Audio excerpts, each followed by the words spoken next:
You're listening to the AFTERBUZZ TV Network, now the largest new media platform on the web, and your #1 source for after-show entertainment. Very good, Keith. Johnson.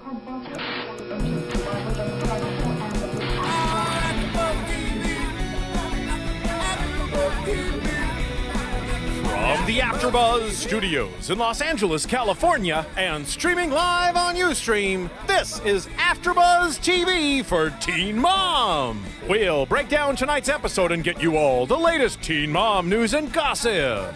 If you'd like to buzz in on tonight's show, you can buzz us at 424-256-1729. That's 424-256-1729.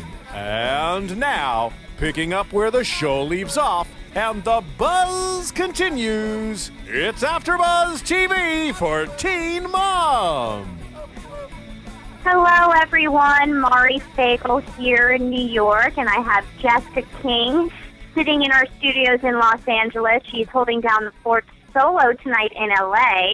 And I have Amber, who is one of our dedicated fans. I love her insights on all of our reality shows, so I'm so happy to have her on board for our entire after show tonight. Amber, how are you?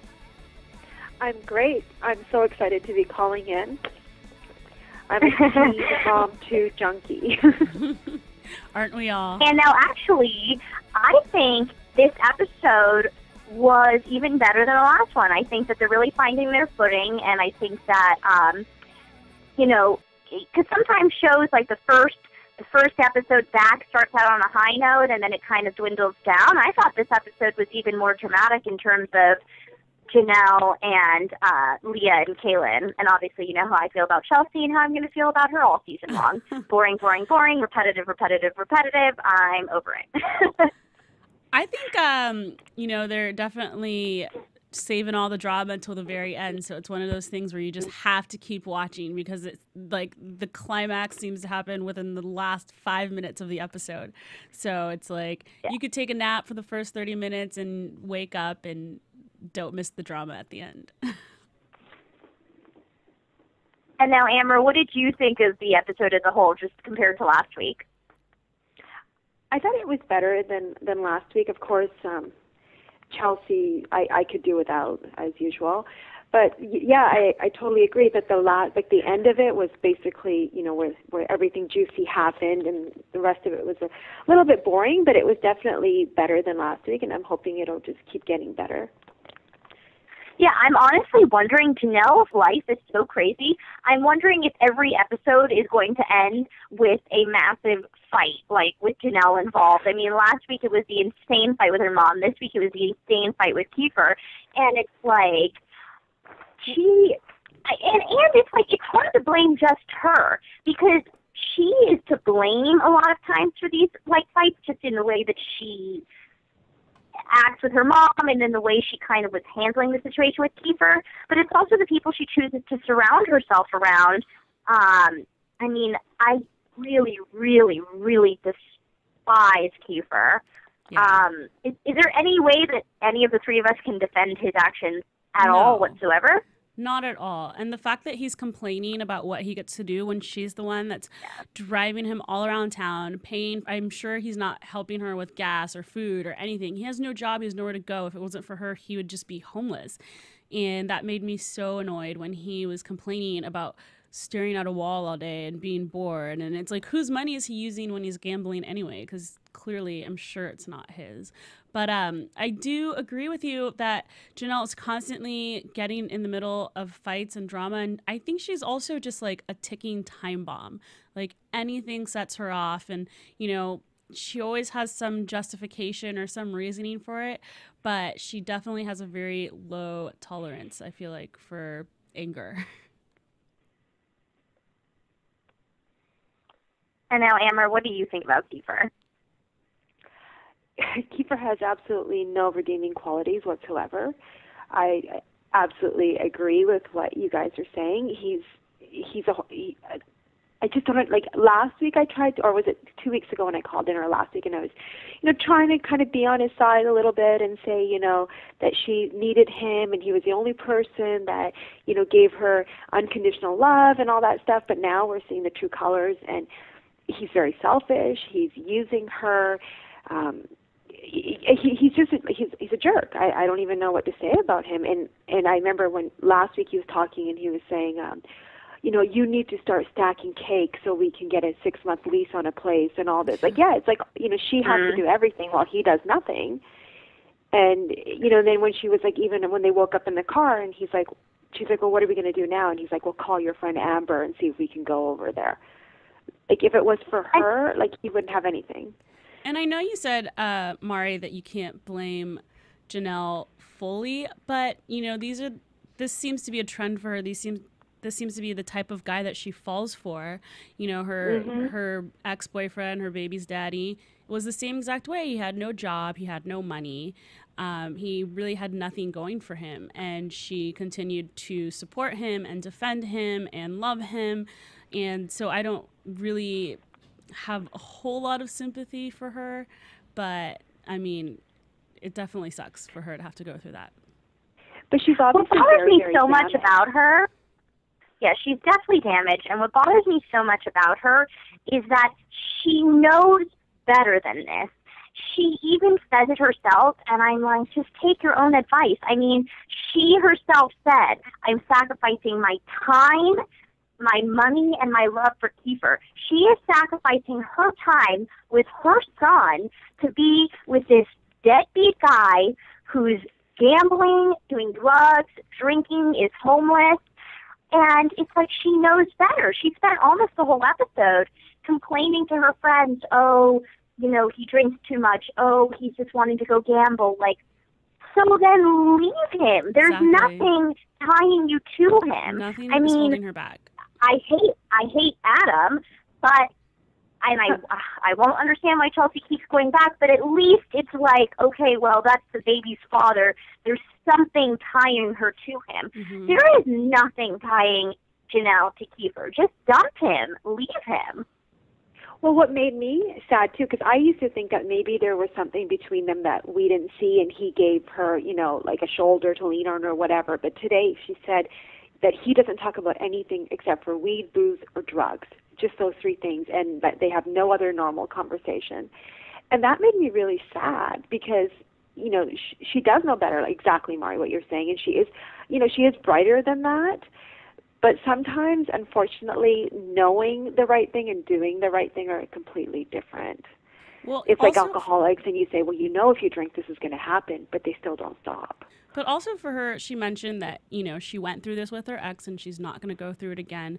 But she is going through it again because she's tolerating it again, and that should be the first sign to get out of there if that's something that she knows that she doesn't want to go through another time. And then were you guys as shocked as I was that the episode opened, or her segment opened with her sleeping in a car and saying she's been homeless, sleeping in her car for 3 days? Because then I was wondering, and this is the thing that kind of frustrates me about Teen Mom and 16 and Pregnant, is like, I know they try to portray these girls like real struggles, as real as possible, but they do get paid by MTV. And so, like, sometimes when they're struggling with money, it's like, but what's happening to the MTV money? And then one of our avid watchers, Stormy Siren, she tweeted at me, and this is actually a good point, that maybe she's sleeping in her car and has no money because she's using the MTV money on drugs. Because it's like, what money does Kieffer gamble with? What money are they using to spend on drugs and alcohol? So maybe they're using the MTV money on that, or I'd hope that maybe MTV, like, makes it so that the money is spent on the child. I don't know. Well, I agree with you because it doesn't make sense to me that she would be sleeping in her car and the crew would just be like hanging out and shooting her sleeping in her car. So part of me wonders, like she sleeps in her car and the crew goes home at night to like some nice hotel and then comes back to film her in her car. Exactly. So it's like that. There's that part of me, of course, that wonders, they need ratings, they want drama, and it like helps the storyline seem more dramatic. And so maybe that's one of those things that has been set up, because I don't know if you guys noticed, but when she called her friend Amber and went to Amber's house to shower and everything, she came out of the shower and she had a whole new outfit on. She had a new headband on and all this stuff. So it's like, where did she get like a whole new change of clothes and everything? Like, I don't know. Well, okay, I have something to add to that because I was wondering the same thing. So I was online and I read that Amber from Teen Mom 1, when she was recently in court, she declared that she made $280,000 a year from Teen Mom. And so, and I understand that they're like a more popular cast, they've done a few more seasons. And then I was reading Twitter, and I was on Kailyn's Twitter because, her segments about her applying for the WIC program and not wanting to be on welfare or whatever. And one of her followers asked her, why would you be applying for welfare? Don't you make $60,000 a year or whatever? And she tweeted back, don't believe everything that you hear or you read. And then somebody tweeted, but the Teen Mom 1 cast are open about the fact that they have money and are buying houses and stuff. And she said, but we're not Teen Mom 1.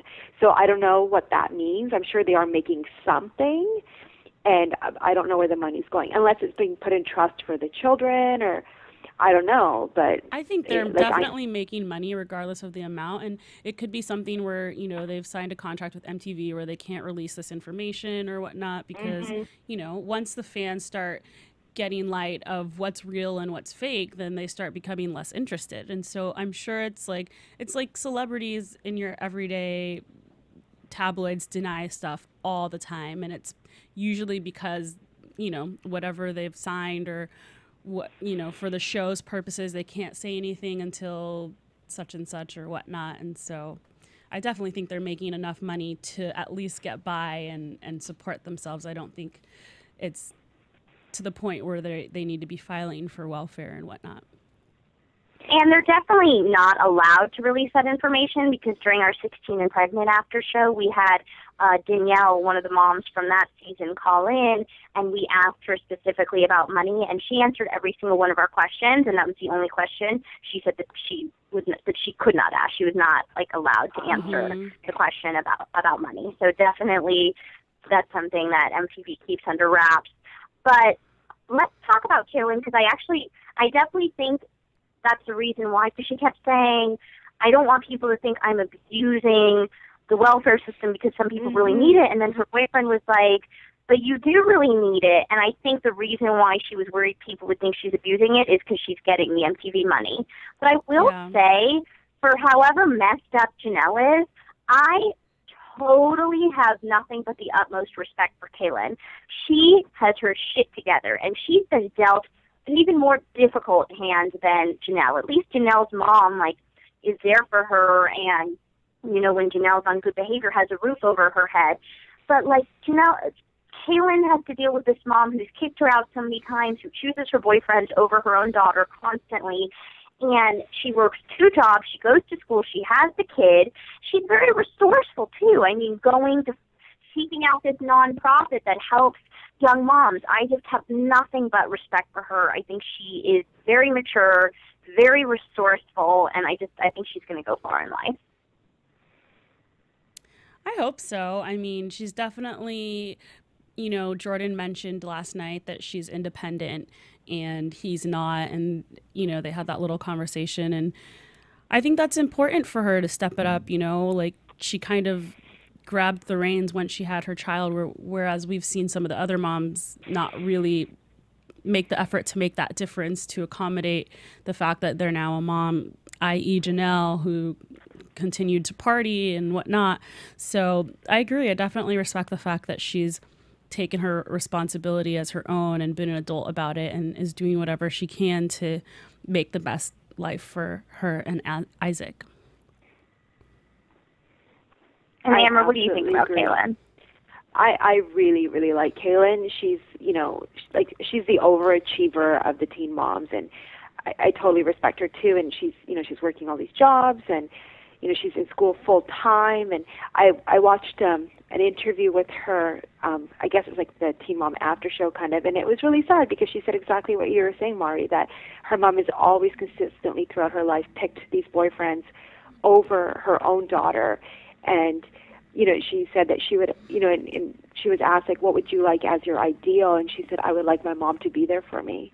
And it's just so sad. Like, it broke my heart because she does try really hard. And, you know, and there's, yes, she got pregnant at a young age, but she's so responsible that as a mother, like, you know, you'd think that her mom would be proud of her. Like, she's not, you know, a leech on society or making anything difficult. And I just don't understand women. I guess it happens all the time, picking a man over your child. It's very sad. Yeah, and I think it's interesting because with Leah and Chelsea, we always see the very emotional side of them because I feel like they both wear their feelings, their heart on their sleeve. But with Kailyn, I feel like it would be nice to see that emotional side of her because she's kind of, and I'm sure it has to do with because of the fact that, you know, she's all she's got and she has to stay strong, but she's always kind of playing that tough guy role, like, I don't care, whatever, like, you know, and so I think it would be nice to see her have, you know, that conversation with her mom where she says, I don't feel like you're there for me and I wish you would support me and whatnot. But of course, that's not what drives ratings. So, well, she said that she has spoken to her mom and her mom gets really angry. And she was asked how her mom felt watching the show, and does her mom like have a realization of, you know, like, you know how sometimes I guess if you watch yourself on television, you realize how you're coming across. And Kailyn said actually it makes her mom very angry, and her mom feels like MTV's portraying her to be an evil monster, and she's not like that, and that it's made the relationship even worse, and that her mom will take absolutely no responsibility and is not there for her. And it was sad. Like, I watched it on the MTV website actually, and she was in tears, and usually she's very stoic, like no matter what. And yeah, she was in tears, and it was really nice to see, but I felt so bad for her. And I think that all the moms that are shown not getting along with their daughters use the excuse that it's the editing and, you know, they're made to look like a monster and whatnot. But I mean, I think that's the whole point of the whole Dr. Drew special at the end of every season. And he's had these conversations with all of these moms, even in 16 and Pregnant, when the girl's water broke and her mom told her it was probably leaking from the shower and didn't want to take her to the emergency room, you know? Like, he's had this conversation with so many mothers, and they always break down and cry, and, you know, they say they'll change, and then the next season comes and it's the same, if not worse. So it's really, I mean, I can't put myself in their shoes, but I'd imagine it's really hard to deal with, especially on television, and to have to watch that back too. Yeah, some of those moms of the teen moms just, who are terrible moms, like, have it in their heads, yeah, that it's the editing or it's that their daughters. Because in that same after show we did with Janelle from 16 and Pregnant, we were talking about her mom because she had a bad relationship with her mom on the show, and her mom kind of did the same thing and kind of left her. And so we had asked her what was going on now, and she wasn't even, or she was like, she was living with the grandmother, something like that. But anyways, the mom, like, went on this rant on Ustream, on our after show page, and, like, claiming, oh, my daughter tells lies. Like, she was trying to defend herself, and it seemed like her daughter actually had a pretty good head on her shoulders. But the thing I liked about Kailyn's segment so much was, at the end of the day, no matter what fame and whatever these girls get, this show is about the struggles of teen motherhood and just trying to help teen mothers, I think, and, like, raise awareness about it. And so I think the fact that she sought out this nonprofit was really good, because a lot of teen moms watch this show, and I think that maybe they don't realize that there's help out there for them. So when she goes to a nonprofit that is solely devoted to helping young, struggling teen moms gain financial independence, I just really liked that part of the segment. I thought that was, like, something that was included, not just for the drama, entertainment factor of it, but actually helpful. I agree. And I really like her boyfriend, and it makes me sad that they're not together anymore. Yeah, he's cute. I know. I really like Jordan, too. Like, he's so good. He makes so much sense. Yeah, he's great. I know. I mean, for however much we're praising Kailyn right now, it seems to me like she cheats on him or does something that's her fault. But, yeah, she messed it up. Yeah, but we'll have to see. Let's talk about, because I just don't really like talking about Chelsea, so we'll just say that for the end. Let's talk about Leah. I thought Leah's segment I know. Chelsea, I hope if Chelsea listens to this after show, she's probably like, who are these bitches who just think I'm boring? But whatever. You are boring. Your life is repetitive. You're dealing with like a fraction of the struggles that these other girls are dealing with, yet you whine more than all of them.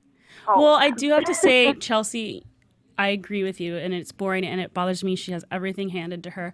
But the thing that bothers me the most about her is, I feel like everyone has that friend that asks for advice and comes to you crying, and, you have to console them when something goes wrong, and then you tell them, like, what you think as a true friend would be best for them, and then they go and do it again. And then they keep coming back to you and crying every time, and it's just like, so, I know, I can't speak for everyone, but I have that friend, and so I know how frustrating it is for me.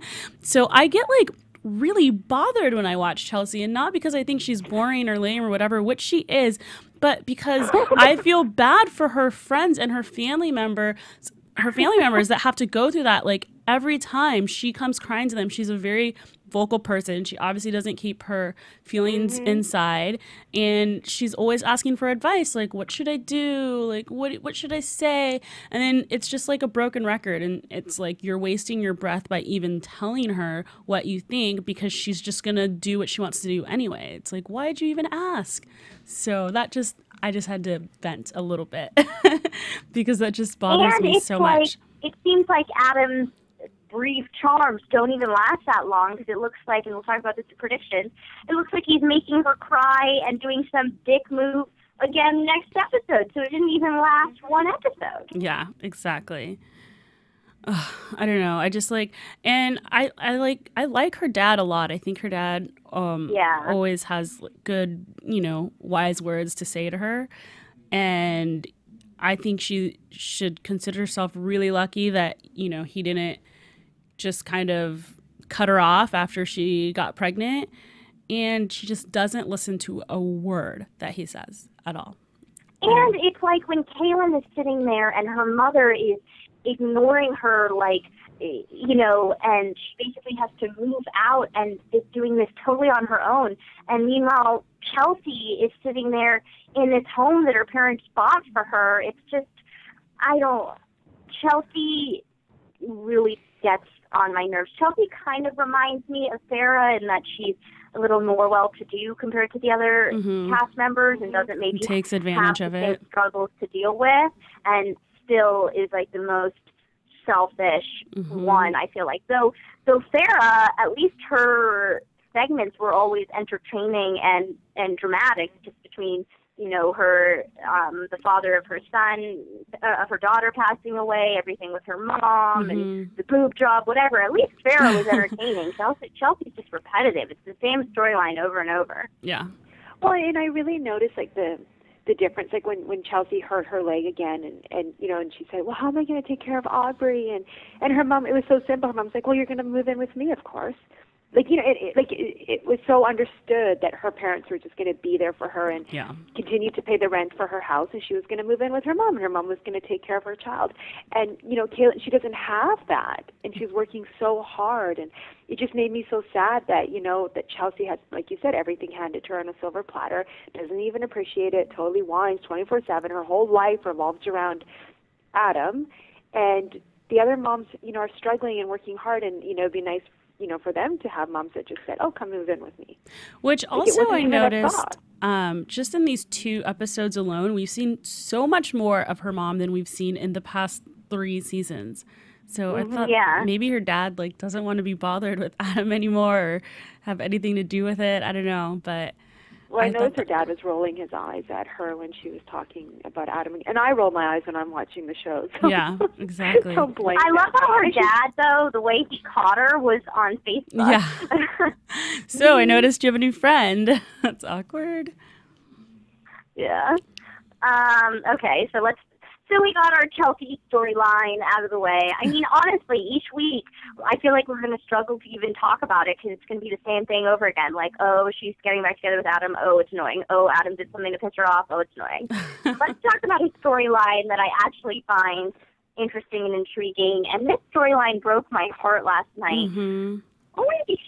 Leah, she's so young. Her herself. She is a baby herself, and what she has to deal with, I could not even imagine. Yeah. Because it's almost worse than her daughter's medical problems is not knowing the answers, not knowing why they're caused, because that's almost even worse because you don't know what's causing it. You don't know how much worse it could get. I mean, when her mom brought up how she'd done research online and how that was so that sad.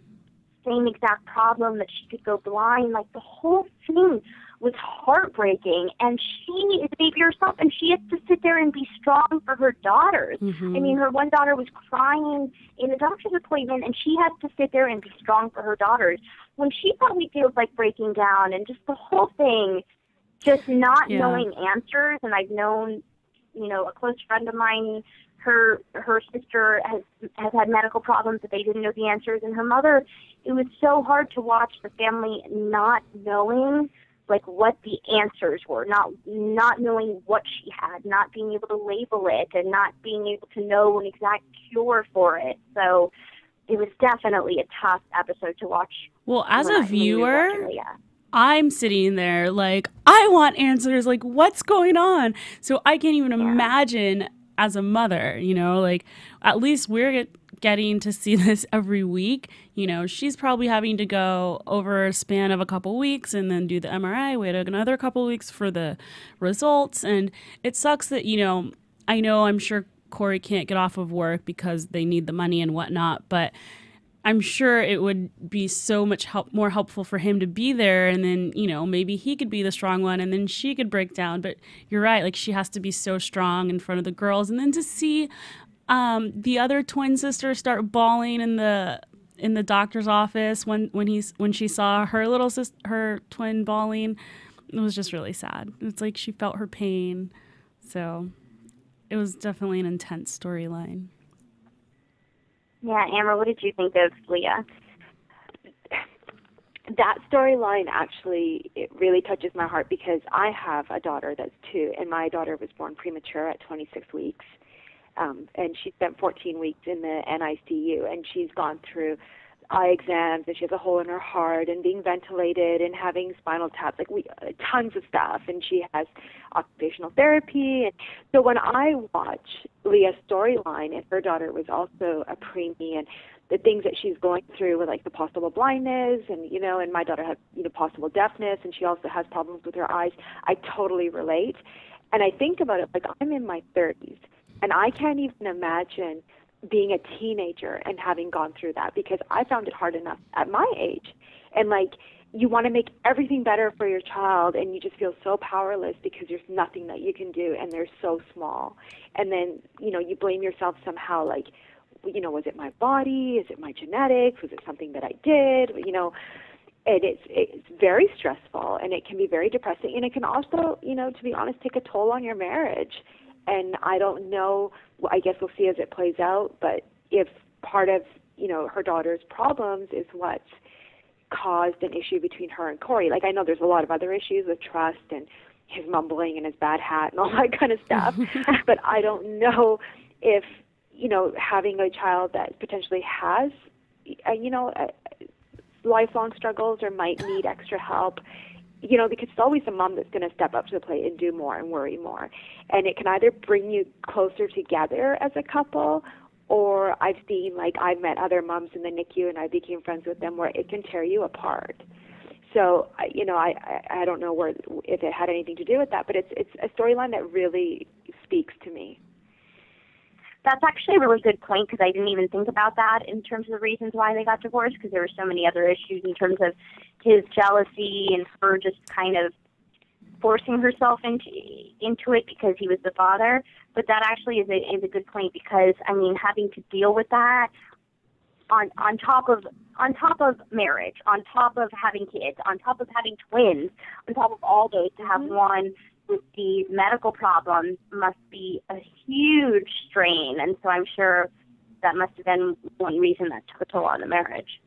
And sometimes, you could build a resentment, because I know, I went to a lot of the doctor appointments and stuff because my husband had to work, and I felt like I was the one always getting the news, and it seems like that with her too. Like, you know, and she's the one that's trying to be proactive and, you know, and try to get the answers and to work on it, and she's at home with them, and you know, and it's probably a little bit hard for her. She might feel a little bit of resentment towards him because she even said, you know, he's been at work all day. I haven't had a chance to talk to him about what's going on. And it's like she's always filling him in on what's happening with her own children, and it's really sad. And even when she called him, she got his voicemail. So. Mhm. What about the voicemail? When she called him right after the appointment to give him the news, she got his voicemail. Oh. Yeah, and you would think he would have his phone on. Yeah, he'd be like waiting to hear from her or something. So that was immediately what went through my head when I saw that part. I do still really like Corey, though, a lot. For all the Teen Mom dads, I actually really like Corey, and I think that he really loved Leah, and I think he really loves those twins, and I think I think he's stepped up to the plate. So I wouldn't hold that against them. And he has a wonderful family. Like, it's really nice that his Mimi or whatever, or Mama or whatever, she takes care of the kids. They're so helpful with the kids. Yeah, and his parents. And, like, I remember when they were asking about the babysitting, and she said that his mom was going to take them on certain days, but then on the Thursday or whatever, that his grandmother, Mima, was going to take them. Like, that's so nice. Yeah. Yeah, their whole family has really, on both ends, rallied around those kids more so than any of the other families in this season, because Chelsea has her parents. Chelsea doesn't count them a lot. It seemed like she had kind of a bad relationship with Adam's parents. Did you guys pick up on that? Because she was like, "Oh, Adam's parents have Aubrey. Like, I want to get her back." Did you guys pick up on that? Did it seem a little like yes, tense? she said they've been begging to have Aubrey, so she has spent the night there last night, which really shocked me. But that was nice. Well, I don't think that's out of line. I think that a grandkid should be able to spend some time with their grandparents or spend a night over. Yeah. I think it's wonderful. Yeah. So I definitely think Leah's family and Corey's family are the most rally around him, because Janelle, I mean, I know the baby daddy isn't in the picture, but that's no reason for his parents not to be in the picture. But I haven't seen them at all. Mm-hmm. Andrew's parents, yeah, we've Doesn't never he live heard nothing. A couple hours away? Like, he lives pretty far. He does, yeah. But then the last we had heard, he had moved and he was trying to be a model, but then he went to rehab because he also is an alcoholic, and he just kind of disappeared. Yeah. Janelle really knows how to pick and choose them. She chooses the winners. Yeah, and then but you know what Kailyn, they say, that we mirror people, so maybe there's something in her that's mirrored in these people that she's picking. That's true, maybe. Well, definitely bad choices. But and then in Kailyn's family, it's like, thank God Joe's family is there for her, because her family isn't there at all. And you know who I really love out of Joe's family is his brother. I mean, his brother watches Isaac when she goes to school. He's his uncle, and he's a young kid. He doesn't have to do that. And so I really, really respect Joe's family, and especially his brother, for really stepping up to the plate to help Isaac. I agree. Yeah, every single day he takes care of Isaac. I think that's so cool, too. Yeah. Well, why don't we go to a quick commercial break, and we'll come back for some news and gossip and predictions. AfterBuzz TV. Hi, I was once like you, a lazy, angry loner whose only joy was watching TV and surfing the net. And, like you, after I'd see one of my favorite TV shows, I'd be so excited and have so many questions that I'd actually have to talk to my douchebag coworkers about it at the water cooler. Then I discovered AfterBuzzTV.com. AfterBuzz TV produces after-show webcasts and podcasts for TV series of all kinds, like post-game wrap-up shows for all your favorite TV shows. AfterBuzz TV hosts are industry insiders who break down episodes of shows, take calls from fans, and interview cast and crew from each series, with over 60 different after-shows, from Boardwalk Empire to American Idol to Vampire Diaries to Real Housewives, and more. Now, after a night of TV, I can ignore my stupid coworkers, who I hate, and go straight to my desk and watch or listen to all my favorite AfterBuzz TV after shows, and have all the TV fan interaction I need. Thank you, AfterBuzz TV. AfterBuzz TV. What do you want to buzz about? Hey, Mari. Yep. I have a request. What is your request? Well, are you aware that Beavis and Butthead makes fun of Teen Mom? Yes, I was aware of that. Why? Could I play a little clip for you before? Because please do. there's fan mail that came in. It's from the caller who got dropped off last week, and so he emailed us his opinion. I did not forward it to you because I want your full, honest opinion, raw, unfiltered. But before we get to that, because it's so heinous, I figured we'd get into the spirit of heinous by playing Beavis and Butthead before I make that statement. Okay. And then we'll do news and gossip and be boring. Okay. All right, so here's Beavis and Butthead making fun of Teen Mom. Well, they missed out. Is this the Teen Mom where she gets her boob operation? Yeah, cool. Let's see how these things turned out. Breast augmentation. I love that part. I'm afraid we've lost her. Don't worry, her boobs are fine. So no refunds. Looking good. Did her dad just say looking good? Nice boobs, honey. Come on, get down those stairs. They didn't give you fake legs. Yeah. You didn't walk this slow after you had the baby. It's okay, honey. It's okay. I know the baby is bumming you out. Don't worry, I'll get rid of her. Not on my arm. Not on my arms, Dad, on my boobs. Dumbass. Yeah, rookie. He's like, don't feed those to the baby. I need them for my boobs. Bring the frozen tater tots, too, before she eats those. That beloved place sucked. So there you go. That's Beavis and Butthead making fun of Teen Mom. I saw that clip. I mean, I'm actually really glad they made fun of Farrah's boob job because that was very hilarious and entertaining. So I'm glad they poked fun at it finally. Someone. All right, you ready for the most heinous opinion ever brought to After? Nervous. All right, before I get, first off, this is not my opinion. It's not certainly not Mari's. It's not Jessica's. It's none of our hosts. It's not. Disclaimer. That is my disclaimer. I'll play this disclaimer. The views expressed herein are those of the hosts only and do not necessarily reflect the views of AfterBuzz TV or its owners or principals. But even that's false because it's not ours. But anyway, all right. Okay. So the caller, I think he's trying to start up trouble, but he said that in this day and age with this economy, he's glad that these teenagers who, who are entering sort of the workforce, they don't have a lot of prospects. They're seeing this opportunity that they can get pregnant and make money by going on these shows. Do you...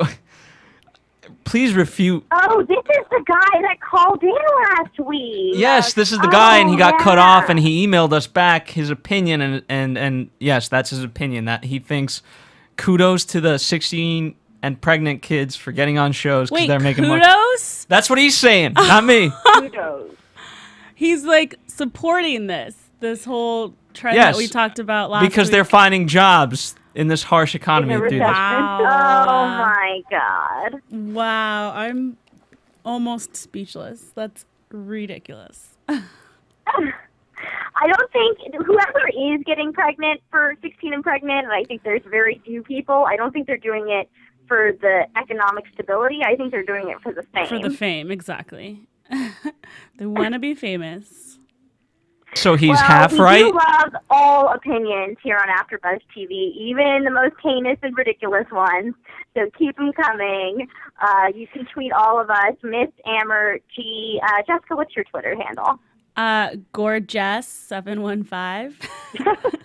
I like that. And you can tweet me at Mari Fagel, and as always, you can tweet at AfterBuzz TV. Keep those opinions coming, even the ridiculous ones we share on air. Mari? Yes. We didn't talk about at the end of Janelle's scene where she got physical with Kieffer. Oh, what did you want to say about that? I do have a little bit about that in our predictions, but, I mean, that fight was ridiculous. It was crazy, but, like, I was, like, I didn't know if if he was to blame or if she was to blame or if they were both to blame, and And the way that their friends just kind of like sat there like quiet and it was like they've seen His it all friend before. was like more pissed about the fact that they were being poopies, I guess is what he said. Yeah. As opposed to them like actually getting in a fight and being physical with each other. They just like you said, like once they started fighting, they just sat there and didn't try to stop it or anything. But yeah, and usually friends This are is what I trying to step in. But I'm sure that It's it like- happens so often that at this point they're like, gosh, like another one. Except I'm not blaming the friends here. I'm blaming the two of them. And Yeah. yes, he should have never laid a hand on her, and he has an alcohol problem. The problem is, though, she shouldn't have handled it in that way. She was like, she wasn't handling it in the right way. She was yelling at him and saying, you know, if you take another sip, don't come near me, and all this stuff. If you drink one more time in front of me, I'll punch you in the face. Like, that's not how you handle it. And yes, he did lay hands on her, but technically she was, like, coming after him, and he picked her up and put her back in the car. And so he didn't do anything that out of line because it's not like he punched her back. She He picked charged her up him. and put her in the Yeah. car and closed the door. Yeah. But so was was there just one so you thought was ugly. more at fault here than the other? And then I thought also she was completely at he fault. tried to calm it down because he ran after her when she kept saying, leave me alone, get off of me. He ran after her and tried to calm her down and like hug her, and she just seemed like incensed. Like I said, she's a ticking time bomb. It's so dysfunctional, that relationship, and yeah, like and when she was saying, don't take another drink, and he did it like just smiling, smirking, and drinking on purpose. Oh, that Right stupid on smirk. top. I hate his stupid little smirk. Oh, Evil. oh. Well, anyways, we're going to talk about what's going on with the rest of that fight and our predictions. But first, let's get into some news and gossip. AfterBuzz TV News. All right, so it sounds like we finally have a fresh storyline from Chelsea, but it's happening right now, so it's not going to be included in the season. One tabloid is reporting she actually has a new boyfriend. I don't know how much I believe it, but they're reporting the boyfriend's name is Spencer James Brown. He's studying pre-law full at the University name. of Florida and is originally from England. Apparently, he tweeted, "She's my boo. I'll have to tell the world how much you mean to me and that you're the sweetest, cutest, most beautifulest person ever." Except the tweets were kind of one-sided, which makes me think that I don't know if he's actually her boyfriend, but So I if he can't is, wait to sounds be like a in step next up season. from Adam. That's interesting that like they gave his entire name. Like first name, middle name, last name. But on her Twitter, she does have a link to his Facebook page and says listen to his music and that he's her boyfriend. Wait, he's a singer too? And it was his birthday on Yeah, Sunday. he's in a so band, she but at said- least he's studying she pre-law. said happy birthday. Yeah, and she said she tweeted happy birthday to my boyfriend. Oh, that's Interesting. That. He sounds like he's better than Adam, but I wish that this would have all happened when the cameras were rolling, so at least he could have had a fresh storyline from her. Exactly. No more Adam.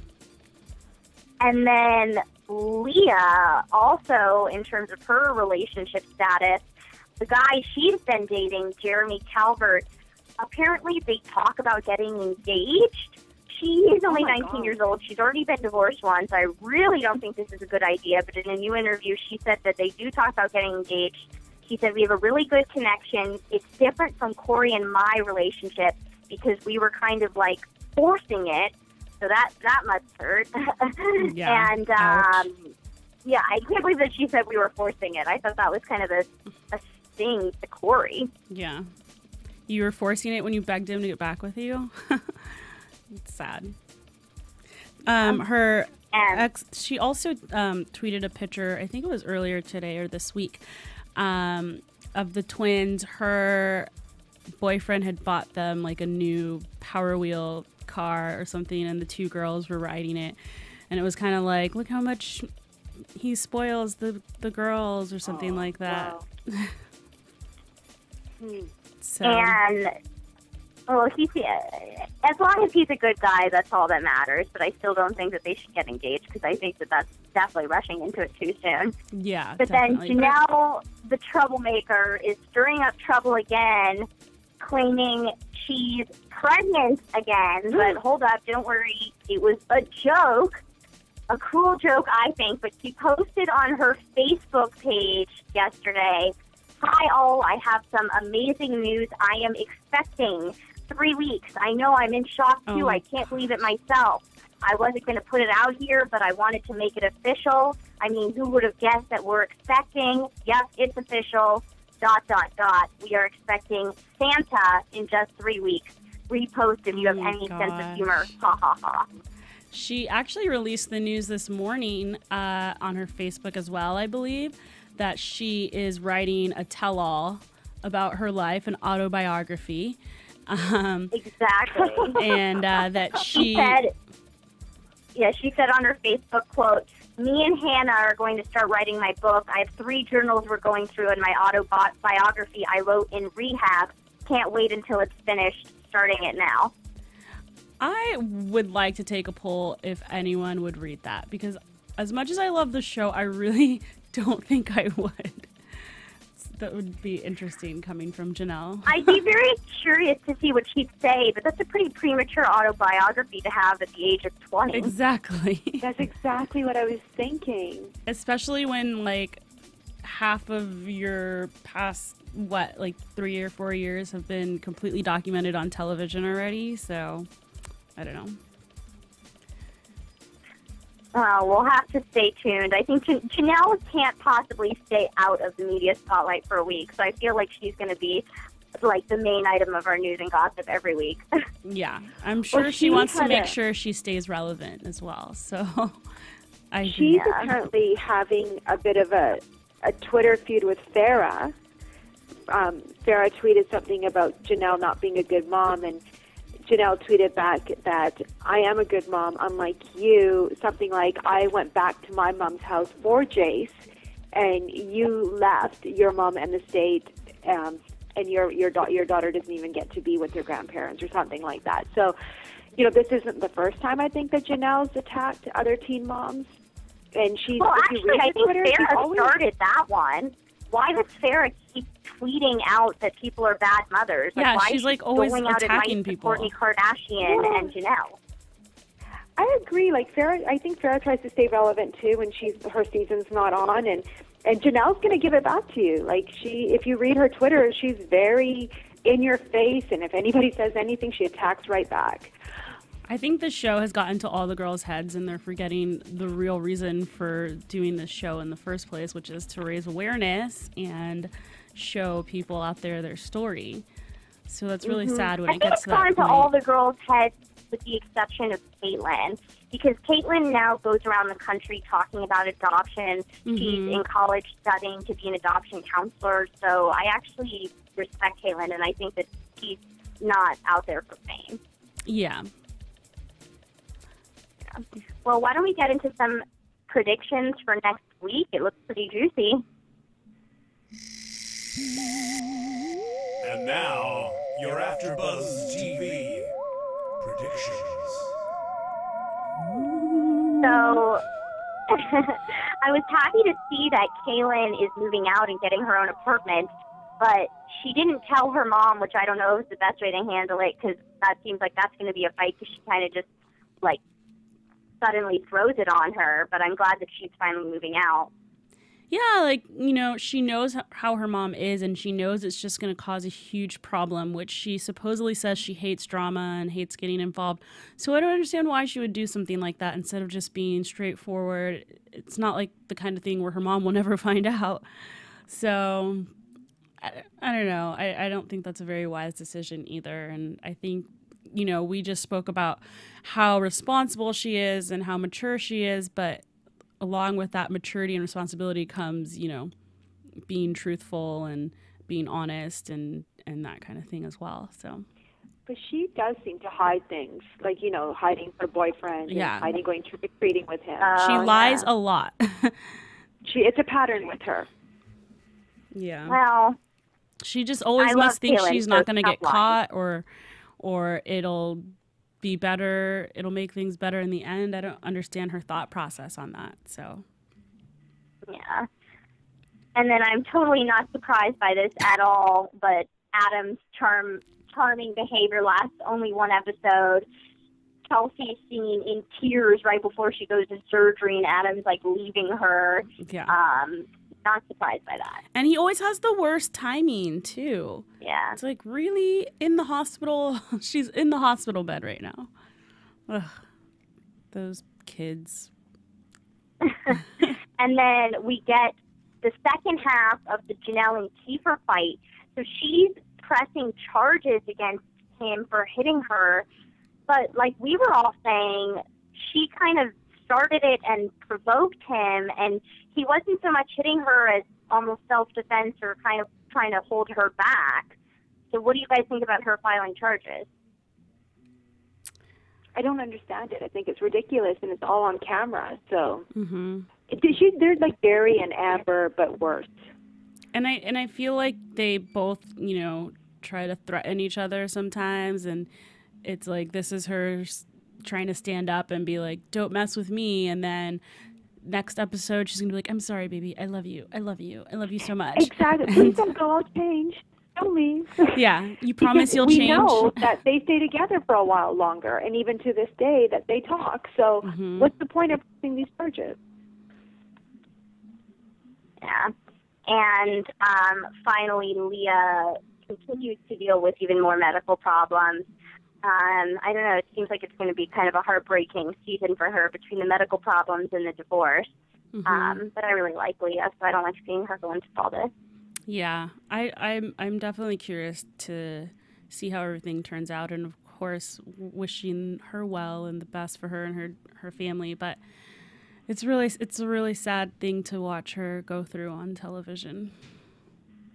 Yeah.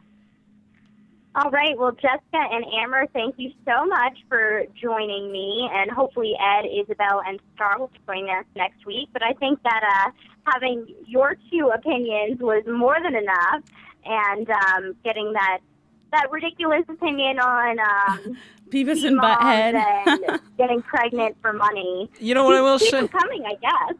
That's right. And you know what? I do want to give a shout out to our other call-in co-host, Amber. Am I getting it right? Yes. All right. By the way, right, you found us through Twitter, correct? Yes. Well, we like that. No, I found you guys through iTunes. Sorry. Initially through iTunes. Which through Teen Mom or how? The first show I started listening to, I don't even remember. I don't think it was. It was Teen Mom. It was the Teen Mom 1 when you guys were talking about Caitlyn and Macy and all that kind of stuff. And then I started listening to other shows like the Kardashians and A-List Dallas and now the Kim and Courtney. And I love your guys' shows. They're so interesting and they're funny, and I'm a reality TV junkie, so. Well, thank you. And to that, I have a request for you and the rest of our fans listening. Spread the word. Like you found us, and you now enjoy a lot of after shows. That's what we're here about. We just want to spread the word.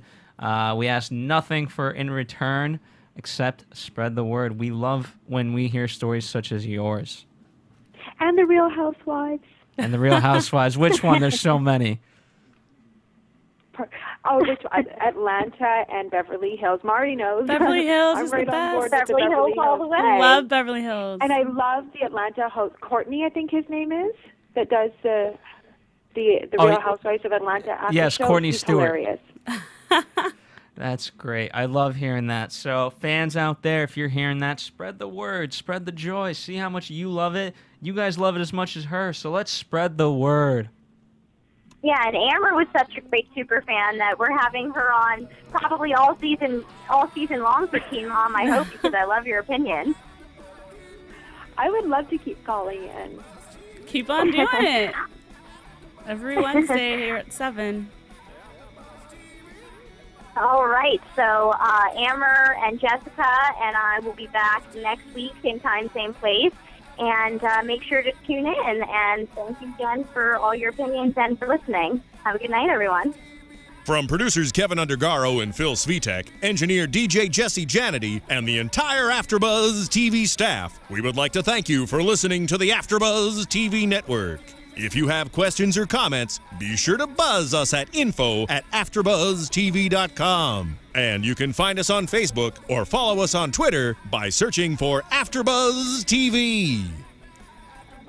Buzz you later. The views expressed herein are those of the hosts only and do not necessarily reflect the views of AfterBuzz TV or its owners or principals.